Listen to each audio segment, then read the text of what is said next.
Hello दोस्तों, मैं Sachin Yadav sky teaching academy में भारत के वायसराय, भारत के गवर्नर जनरल्स के लिए तीसरा अध्याय लेकर उपस्थित हूँ। तो ये भारत के वायसराय टॉपिक को क्यों बदल दिया गया, आप देख सकते हैं कि 1858 के अधिनियम द्वारा, कहने का मतलब है 1857 ईस्वी के विद्रोह के बाद 1858 ईस्वी का एक अधिनियम पारित किया गया। इस अधिनियम के द्वारा ही गवर्नर जनरल को अब वायसराय कहा जाने लगा।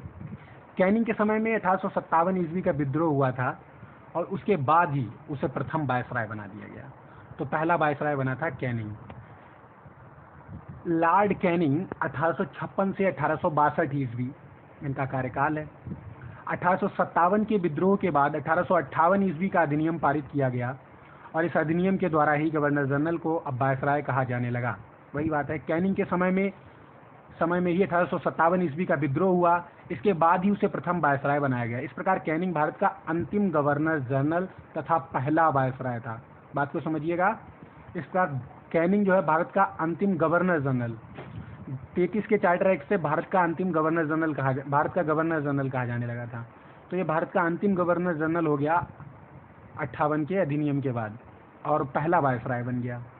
अब वायसराय शब्द क्यों प्रचलन में आया, तो उसके लिए वो इसलिए क्योंकि 1858 से क्राउन के अधीन चला गया था पूरा ही प्रशासन, और जो गवर्नर जनरल थे वो देसी रियासतों के शासकों से क्राउन के, कह लें कि राजा के, ब्रिटेन के राजा के प्रतिनिधि बनकर मिला करते थे, इसलिए ये वायसराय शब्द चलन में आया।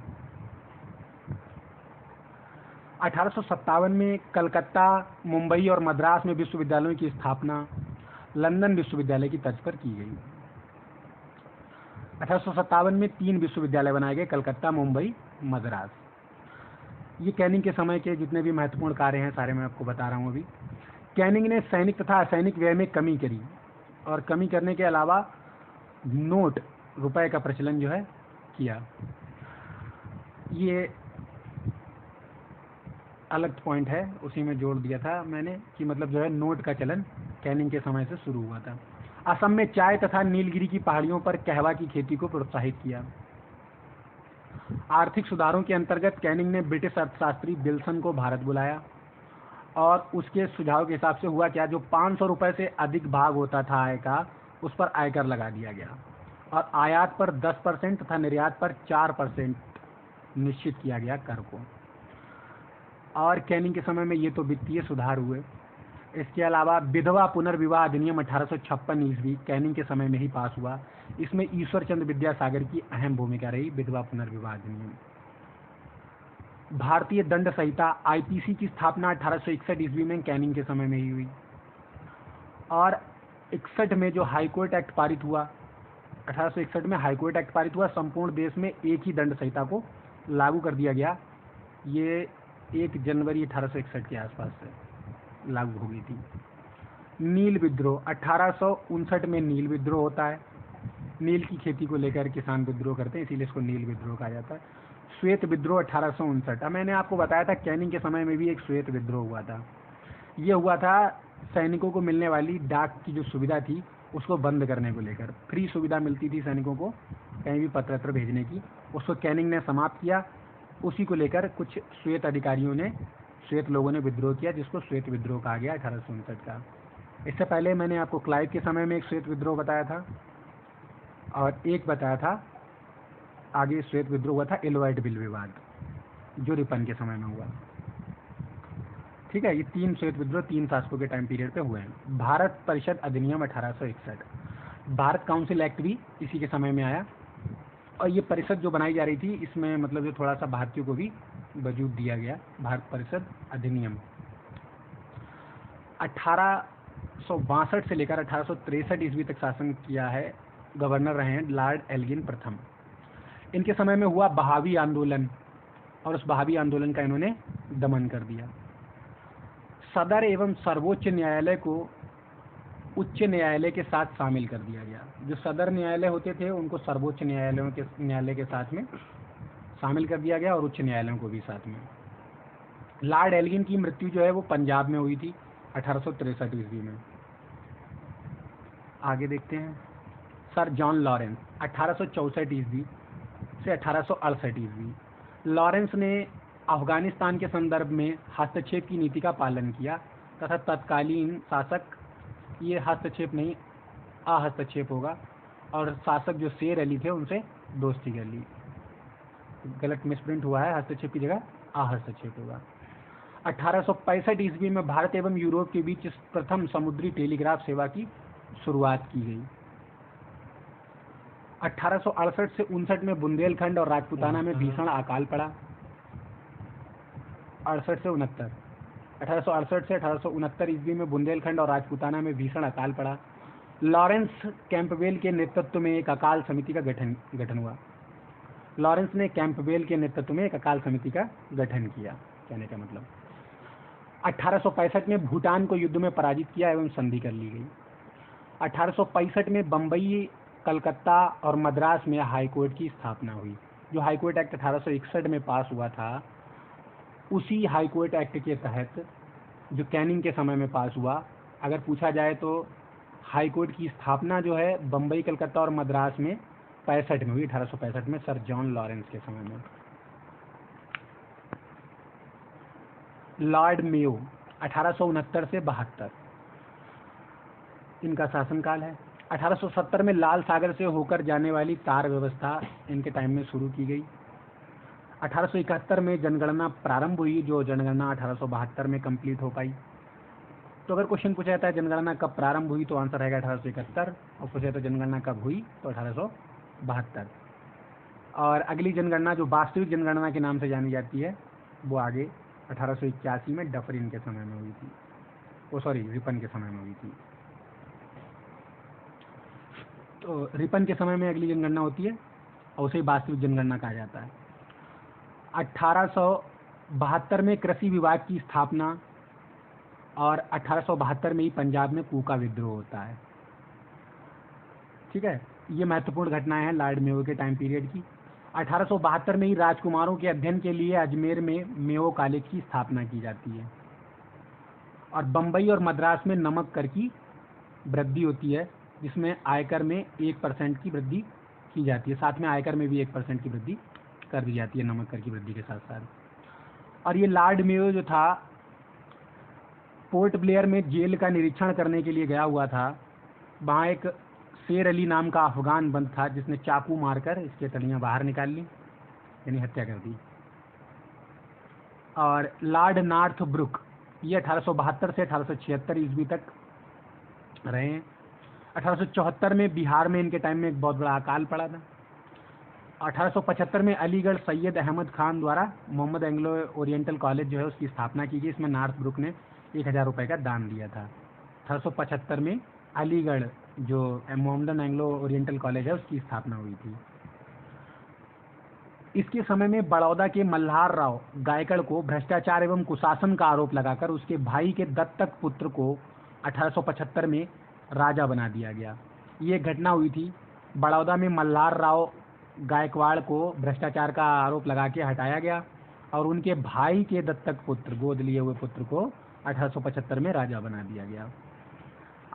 चौथी घटना इनके टाइम पीरियड की थी, प्रिंस ऑफ वेल्स की भारत यात्रा। इनके समय में पहली बार प्रिंस ऑफ वेल्स भारत की यात्रा पर आते हैं। 1875 से 76 ये इनकी यात्रा का समय है। 1872 में पंजाब में कूका विद्रोह होता है, और उसका ये विद्रोह पहले ही हुआ था, इससे पहले शुरू हो चुका था कूका विद्रोह। 1872 में ही शुरू हुआ था। दमन इनके टाइम पीरियड पे हुआ है। 72 में ही ये भी आए हैं, 72 में ही वो भी रहे, तो कन्फ्यूजन है। अगर क्वेश्चन पूछा जाता है कि कूका विद्रोह किसके समय में हुआ, तो लॉर्ड मेयो, और अगर इसका दमन पूछा जाए किसने किया, तो लॉर्ड नॉर्थब्रुक के समय में हुआ है। ठीक है। लॉर्ड लिटन 1876 से 78 का अकाल, इस अकाल से प्रभावित जो राज्य थे वो थे मद्रास, बम्बई, मैसूर, हैदराबाद, पंजाब तथा मध्य भारत के कुछ हिस्से। काफ़ी हिस्से को प्रभावित किया इसने। बहुत बड़ा अकाल था ये, जो लॉर्ड लिटन के समय में पड़ा। इसी समय इसने क्या किया, 1878 में रिचर्ड स्टेची की अध्यक्षता में एक अकाल आयोग बनाया। इसने प्रत्येक राज्य में अकाल कोष बनाने की सलाह दी थी, जो रिचर्ड स्टेची आयोग था उसने। राज्य उपाधि अधिनियम 1876 ईस्वी में आया। इसी से महारानी विक्टोरिया को कैसरे हिंद की उपाधि से विभूषित किया गया था। राज्य उपाधि अधिनियम 1876। महारानी विक्टोरिया की उपाधि थी कैसरे हिंद, वो उनको इसी अधिनियम के द्वारा दी गई थी। प्रथम दिल्ली दरबार लिटन के समय में ही हुआ। 1 जनवरी 1877 को प्रथम दिल्ली दरबार का आयोजन किया गया। बर्नाकुलर प्रेस एक्ट 1878 ईस्वी में बर्नाकुलर प्रेस एक्ट लाया गया, जिसमें भारतीय भाषाओं के समाचार पत्रों पर प्रतिबंध लगाया गया। जो देसी भाषा के समाचार पत्र थे उन पर प्रतिबंध लगा दिया गया, रोक लगा दी गई, बर्नाकुलर प्रेस एक्ट। और 1878 ईस्वी में भारतीय शस्त्र अधिनियम लाया गया। इसके तहत क्या हुआ, जो भी बिना लाइसेंस लिए शस्त्र रखते थे या उसका व्यापार करते थे तो इसको दंडनीय मान लिया गया। इनके शासनकाल में द्वितीय आंग्ल अफगान युद्ध लड़ा गया है। 1878 से 1880 के मध्य में हुआ ये। सिविल सेवा की आयु को घटाकर 21 वर्ष से 19 वर्ष कर दिया गया। काफ़ी चर्चित व्यक्ति रहे हैं ये लिटन, और ये एक इतिहासकार भी थे। इतिहासकार नहीं, साहित्य जगत में कह सकते हैं लेखक थे, और उपन्यासों की रचना करते थे, उपन्यासों की, और ये निबंध लेखक भी थे। तो इनको एक उपाधि मिली हुई थी साहित्य जगत में जिसका नाम था ओवेन मेरेडिथ। तो ओवेन मेरेडिथ की उपाधि जो थी वो लिटन की ही थी। लॉर्ड रिपन भारत का सर्वाधिक लोकप्रिय गवर्नर जनरल। 1852 में पुस्तक इन्होंने एक लिखी थी, उसका नाम था इस युग का कर्तव्य, ड्यूटी ऑफ दिस एज, इस तरह से इसका नाम था कुछ इंग्लिश में, इस युग का कर्तव्य। रिपन का कहना था कि मेरा मूल्यांकन मेरे कार्यों से करना, शब्दों से नहीं। मतलब मेरे बारे में जो मूल्यांकन किया जाए वो मेरे कार्यों से किया जाए, शब्दों से नहीं। फ्लोरेंस नाइटिंगेल भारत के उद्धारक की संज्ञा देती हैं इसको। इसके शासनकाल को मतलब भारत का स्वर्णिम युग कहा गया है, स्वर्णिम युग का आरंभ कहा गया है इसके शासनकाल को। तो प्रथम वास्तविक जनगणना 1881 में रिपन के काल में ही हुई थी। मैंने अभी आपको पीछे बताया। 1871 में जनगणना प्रारंभ हुई, 1872 में कंप्लीट हुई मेयो के टाइम में, और प्रथम वास्तविक जनगणना की बात की जाए तो 1881 में रिपन के काल में हुई। रिपन का काल स्थानीय स्वायत्त शासन के जन्म का काल माना जाता है। रिपन को भारत में स्थानीय सुशासन का जनक भी मानते हैं। 1881 में अफगानिस्तान से संधि होती है, और 1882 में बर्नाकुलर प्रेस एक्ट को रद्द किया जाता है। 1881 में अफगानिस्तान से संधि हुई, जो युद्ध 80 में ख़त्म हुआ था, दूसरा वाला, उसी के लिए यहाँ पर संधि करी जाती है। तो बर्नाकुलर प्रेस एक्ट तो आपको पता ही है कि देसी भाषाओं के जो अखबार थे उन पर प्रतिबंध के लिए लाया गया था, उसको रिपन ने रद्द कर दिया। और अकाल संहिता 1882 में एक अकाल संहिता बनाई जाती है इसी के टाइम पीरियड में, और उसके तहत ही 1882 में विलियम हंटर की अध्यक्षता में हंटर आयोग की नियुक्ति होती है। इसने नगर में नगर पालिका का गठन किया, इसीलिए इसको स्थानीय सुशासन का जनक कहते हैं। ठीक है। लॉर्ड डफरिन किसान हित की ओर ध्यान दिया। रिपन को लेकर एक मदन मोहन मालवीय जी का कथन है, उन्हीं ने मतलब जो है इसको सबसे लोकप्रिय कहा था। ये उन्होंने भारतीय राष्ट्रीय कांग्रेस के 1909 के अधिवेशन में बताया था कि रिपन जो है भारत का सबसे लोकप्रिय वायसराय है। लॉर्ड डफरिन किसान के हितों की ओर ध्यान दिया इसने, और ये जो है इसका कार्यकाल है 1884 से 1888 ईस्वी। तो किसान हित की ओर ध्यान दिया कैसे, देखते हैं आगे। 1885 में बंगाल में, 1887 में पंजाब में टेनेंसी एक्ट पारित किया। ये टेनेंसी एक्ट क्या था मैं आपको बताने की कोशिश करता हूँ, जब भी इस तरह के शब्द पढ़ेंगे मैं बताऊंगा। टेनेंसी एक्ट था कि जो कृषक हैं उनसे उनकी ज़मीन किसी भी तरह से जमींदार ना ले सकें, मतलब उनकी इच्छा के अनुसार किसानों की भूमि उनके इच्छा के अनुसार रहेगी, उनसे छीनी नहीं जा सकेगी अगर उनकी इच्छा नहीं है तो। इस तरह से कुछ प्रावधान टेनेंसी एक्ट में किया गया था। 1885 में महिलाओं की रक्षा के लिए लेडी डफरिन फंड जारी किया गया। तो 1885 ईस्वी में तृतीय आंग्ल बर्मा युद्ध इसी के समय में हुआ। यहीं तृतीय आंग्ल बर्मा युद्ध में बर्मा का अंतिम रूप से भारत में विलय कर लिया गया। 28 दिसंबर 1885 ईस्वी में कांग्रेस की स्थापना बम्बई के गोकुलदास तेजपाल संस्कृत कॉलेज के ग्वालियर टैंक मैदान में दोपहर 12 बजे की जाती है, और इस पहले अधिवेशन के अध्यक्ष रहते हैं व्योमेश चंद्र बनर्जी। तो कांग्रेस की स्थापना लॉर्ड डफरिन के समय में हुई थी, काफ़ी फेमस बात है ये। नागरिक सेवा के विकास हेतु एचिंसन आयोग भारत आया।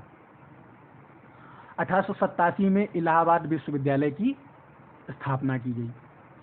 तो आगे कभी भी मौका मिलेगा तो जितने भी सारे आयोग हैं इन पर हम अलग से भी बनाएंगे वीडियो और आपको समझाने की कोशिश करेंगे किस आयोग के तहत क्या हुआ था। लॉर्ड लैंसडाउन 1888 से 1894। 1879 में कश्मीर के जो महाराजा प्रताप सिंह थे उनके द्वारा राजगद्दी त्याग दी गई। काफ़ी बड़ी बात है, प्रताप सिंह ने राजगद्दी परित्याग कर दिया राजगद्दी का। और इसी के समय में प्रिंस ऑफ वेल्स दूसरी बार भारत आए। ठीक है, तो लैंसडाउन के टाइम पर प्रिंस ऑफ वेल्स दूसरी बार भारत में आए। 1891 ईस्वी में दूसरा कारखाना अधिनियम पारित हुआ। भारत परिषद अधिनियम 1892 में अस्तित्व में आया। ये जो दूसरा कारखाना अधिनियम था इसके तहत स्त्रियों की जो काम करने का टाइम था उसको घटा दिया गया था और 11 घंटे के आसपास रखा गया था उसको, 11 घंटे। भारत परिषद अधिनियम 1892 अस्तित्व में आया। जो भारत शासन अधिनियम पहले पारित किया गया था, भारत परिषद अधिनियम यानी इंडियन काउंसिल एक्ट, वो यहाँ पर आके अस्तित्व में आया और इसमें कुछ भारतीयों को भी कुछ अधिकार दिए गए। डूरंड आयोग की स्थापना, ये डूरंड आयोग की स्थापना की गई थी अफगानिस्तान में जो डूरंड रेखा खींची है उसी को लेकर। 1891 में सम्मत आयु विवाह अधिनियम पारित हुआ। ये सम्मत आयु विवाह में जो आयु निर्धारित की गई थी वो 12 वर्ष निर्धारित की गई थी लड़कियों की।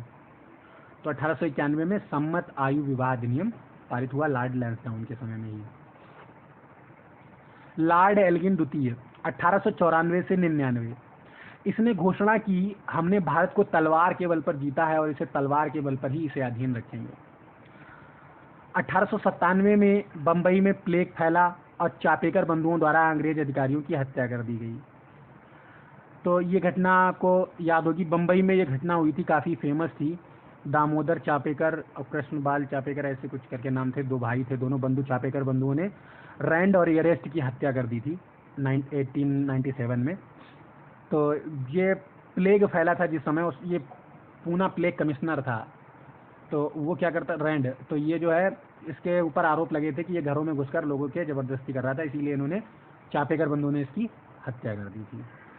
अकाल की जांच के लिए लॉयल आयोग का गठन किया गया। तो लॉयल आयोग जो था 1897 ईस्वी में वायसराय एल्गिन द्वितीय के सर जेम्स लॉयल की अध्यक्षता में इस आयोग की स्थापना की थी। मतलब लॉर्ड एल्गिन के समय में ही जो लॉयल थे, जेम्स लॉयल, उनके नेतृत्व में इस आयोग का गठन किया गया था। और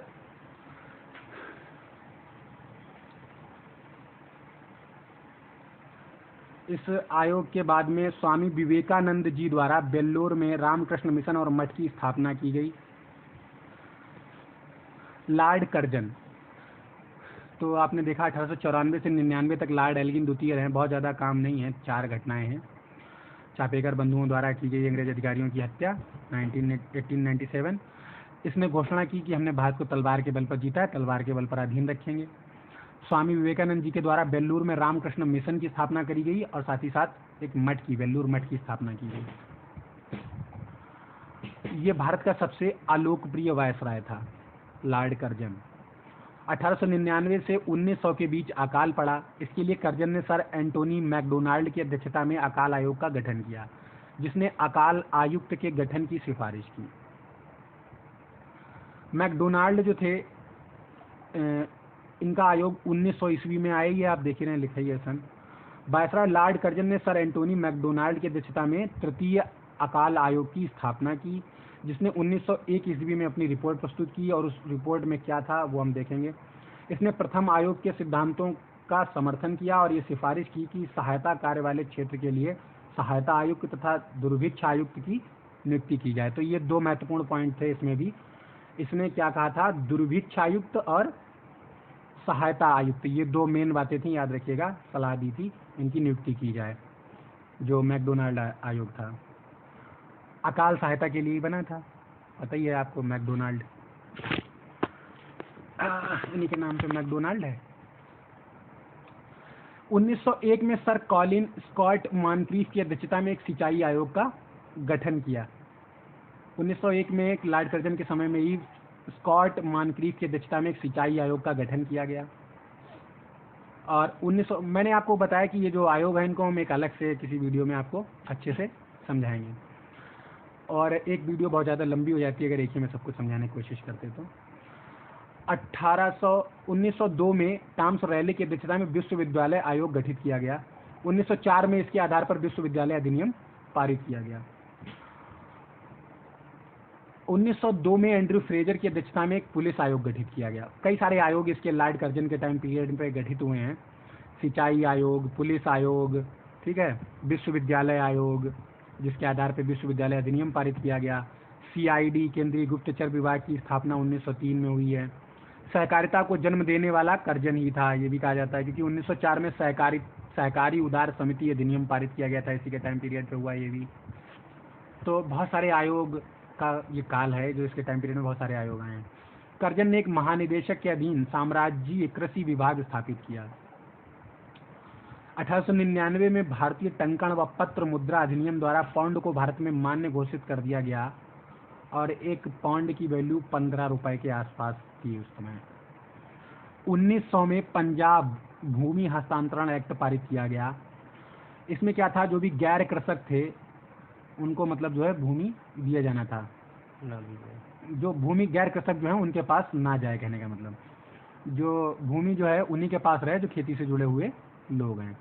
ये था पंजाब भूमि हस्तांतरण एक्ट, भूमि गैर कृषकों के पास ना जाए। 1901 में पहली जातिगत आधार पर जनगणना की गई। अब ये देख लीजिए, जातिगत आधार पर जनगणना हुई है 1901 में। वास्तविक जनगणना 1881, 1872 में पहली जनगणना, और 1901 में जातिगत आधार पर जनगणना, ठीक है। और 1900 में लॉर्ड किचनर द्वारा इंपीरियल कैडेट कोर की स्थापना की गई थी। ये कुछ सैनिकों के जो राजा वगैरह होते थे उनके रजवाड़ों के सैनिकों के प्रशिक्षण के लिए इंपीरियल कैडेट कोर बनाई गई थी। अब किचनर से इसी बात को लेके हो गया था विवाद वायसराय कर्जन का, और इसी को लेके उसने इस्तीफा दे दिया था। और जब उसने इस्तीफा दिया तो उसने एक बात कही थी कि 1903 में कहा था उसने कि मैं यहाँ से निवृत्त होने के बाद कलकत्ता निगम का महापौर बनना पसंद करूँगा। मतलब कलकत्ता महापौर, जो कलकत्ता का महापौर होता था उसको बहुत ज़्यादा अहमियत दी जाती थी उस समय, समझ लीजिए आप। प्राचीन स्मारक संरक्षण अधिनियम 1904, ये भी इसी के समय में आया, क्योंकि ये बहुत ज़्यादा मतलब जो है इतिहास को इसने काफ़ी मतलब जो संरक्षण देने की कोशिश की। प्राचीन स्मारक संरक्षण अधिनियम इसी के टाइम पीरियड में आया है। भारतीय पुरातत्व सर्वेक्षण विभाग की स्थापना की इसी ने। तिब्बत में एक मिशन भेजा था, यंग हस्बैंड मिशन अभियान भेजा गया था तिब्बत में। 1904 में ऑफिशियल सीक्रेट एक्ट पारित हुआ। ये ऑफिशियल सीक्रेट एक्ट जो था सरकारी नियंत्रण को और बढ़ाता था, इसलिए पारित किया गया था। 1905 में बंगाल का प्रथम विभाजन किया गया। ये तो थे इसके टाइम पीरियड के कुछ महत्वपूर्ण कार्य।